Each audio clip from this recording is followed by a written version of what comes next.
നമ്മുടെ നാട്ടിൽ ഒരു പദവിയിലിരുന്ന് മോഷ്ടിച്ച കള്ളനെ ആ പദവിയിൽ നിന്ന് എന്നെ മാറ്റിയിട്ട് മകനെ ആക്കൂ എന്ന് പറഞ്ഞാൽ ആരെങ്കിലും അംഗീകരിക്കൂ? ഒരു സാമാന്യ ചോദ്യമാണ്. നിങ്ങളുടെ ഉള്ളിൽ ഇല്ലെന്നായിരിക്കുമല്ലോ.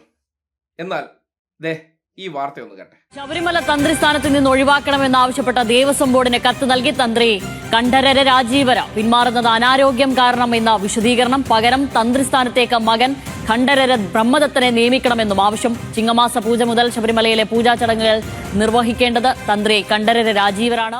കേട്ടല്ലോ, ശബരിമല തന്ത്രിയായിട്ടുള്ള കണ്ഠരര രാജീവർ. ഏത് കണ്ഠരര രാജീവർ? സ്വർണക്കൊള്ളയിൽ പ്രധാന പങ്ക് വഹിച്ചിട്ടുള്ള, അല്ലെങ്കിൽ സ്വർണക്കൊള്ള നടത്തിയ ഉണ്ണികൃഷ്ണൻ പോറ്റിയെ ശബരിമലയിലേക്ക് കൊണ്ടുവന്ന് തന്റെ സ്വർണമോഷണത്തിന്റെ പങ്കാളിയാക്കിയ തന്ത്രി. ആ തന്ത്രി ഇപ്പോ ദേവസ്വം ബോർഡിന് ഒരു കത്ത് കൊടുത്തതിന്റെ വിവരമാണ് നിങ്ങൾ കേട്ടത്. അതായത് തന്ത്രി എന്നുള്ള നിലയ്ക്ക് അവിടെ പൂജയ്ക്ക് ഏൽപ്പിച്ചു. അവിടെ ഉണ്ടായിരുന്ന സ്വർണം മോഷ്ടിച്ചുകൊണ്ട് പോയതിന് ജയിലിൽ പിടിച്ചിട്ടു.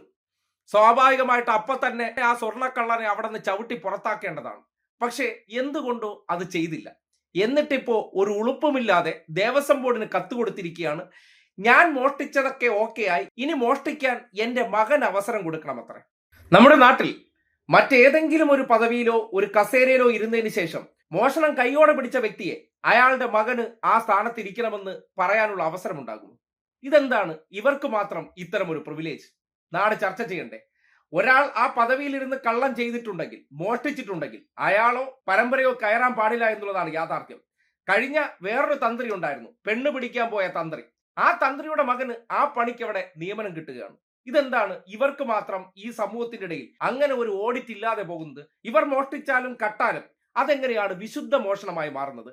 അവരുടെ മോഷണവും കക്കലെല്ലാം അത് വിശുദ്ധിയുള്ളതാണ്. അതങ്ങ് ക്ഷമിച്ചു കൊടുക്കാൻ എങ്ങനെയാണ് ഈ നാട് പഠിച്ചിരിക്കുന്നത്? ചോദ്യം ചെയ്യപ്പെടേണ്ട കാര്യമാണ്. ഞാൻ മാറിയാൽ എൻ്റെ മകൻ ആ പണി എന്ന് പറഞ്ഞാൽ സർക്കാരിന്റെ കീഴിലുള്ള ഒരു ക്ഷേത്രത്തിൽ ചെയ്യേണ്ട പ്രവർത്തനമല്ല. ഇന്നലകളിൽ വനത്തിനകത്ത്, ശ്രദ്ധിക്കുക, കാടിനകത്തിരുന്ന മലയരയ വിഭാഗക്കാരുടെ ക്ഷേത്രം അവിടെ പോയി പിടിച്ചടക്കി അതിനകത്ത് നുഴഞ്ഞു കയറി. കാര്യം ഈ കാട്ടിനകത്ത് ഈ ബ്രാഹ്മണന്മാരാരും താമസിച്ചിരുന്നില്ലല്ലോ, അല്ലെ? അതിനകത്തേക്ക് സ്വാധീനം ഉപയോഗിച്ച് നുഴഞ്ഞു കയറി അധികാരം പിടിച്ചു വെച്ച് അവിടുത്തെ നടവരുമാനം മുഴുവൻ കൊള്ളയടിച്ച് കുടുംബത്തിൽ കൊണ്ടുപോയി കോടാനുകോടി സമ്പാദിച്ചു. മോഷണം കൈയോടെ പിടിച്ചു. അപ്പോ എന്നെ മാറ്റിയിട്ട് ചിങ്ങമാസ പൂജയ്ക്ക് മോനെ കയറ്റ്, ഇനി മോന് കുറച്ച് വരുമാനമാകട്ടെ. ചോദ്യം ചെയ്യപ്പെടേണ്ടതാണ്. തന്ത്രി കുടുംബത്തിലുള്ള ഒരുത്തനെയും ഇനി അതിനകത്ത് കയറ്റാൻ പാടില്ല. കാര്യം അയ്യപ്പൻ അത് ആഗ്രഹിക്കുന്നുണ്ടാകൂ.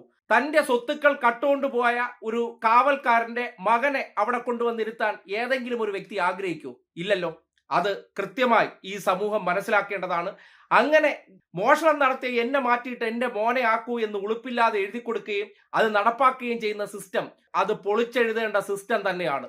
ദേവസ്വം ബോർഡിൽ അല്ലെങ്കിൽ കേരളത്തിലെ ആരാധനാലയങ്ങളിലായിക്കോട്ടെ അത്തരമൊരു നിയമം വരേണ്ടത് അനിവാര്യമാണ്. സമൂഹം അതിനെക്കുറിച്ച് കൃത്യമായി ചോദ്യം ചോദിക്കാൻ ഉത്തരവാദിത്വമുള്ളവരാണ്. വിശ്വാസത്തിന്റെ മറവിൽ മോഷണവും ജനങ്ങൾ കൊടുക്കുന്ന കാണിക്ക മുഴുവൻ കട്ടോണ്ട് പോകുന്നവർക്ക് ഇങ്ങനെ പ്രത്യേക പ്രിവിലേജും അവരുടെ തെറ്റ് ക്ഷമിച്ചു കൊടുക്കാമെന്നുള്ളൊരു മനോഭാവം മാറേണ്ടത് അനിവാര്യം തന്നെയാണ്. ആരുടെ അനുമതിയില്ലാതെ എവിടെ കയറി മോഷണം നടത്തിയാലും അവനെ കള്ളനെന്നല്ലാതെ മറ്റു വാക്ക് വിളിക്കാൻ കഴിയില്ല. ആ നിലയ്ക്ക് അയ്യപ്പന്റെ സ്വർണം കട്ടതിലെ കള്ളൻ തന്നെയാണ് തന്ത്രി കണ്ഠരര രാജീവർ. അദ്ദേഹത്തിന്റെ മകന് ആ പദവി കൊടുക്കണമെന്ന് എഴുതി കൊടുക്കുമ്പോൾ സ്വാഭാവികമായിട്ടും അത് പാടില്ല. അങ്ങനെ നിയമനം കൊടുക്കുന്നതിനെ ഈ നാട്ടിലെ വിശ്വാസികളായിട്ടുള്ളവർ ചോദ്യം ചെയ്യണമെന്ന് വളരെ കൃത്യമായി പറയുകയാണ്.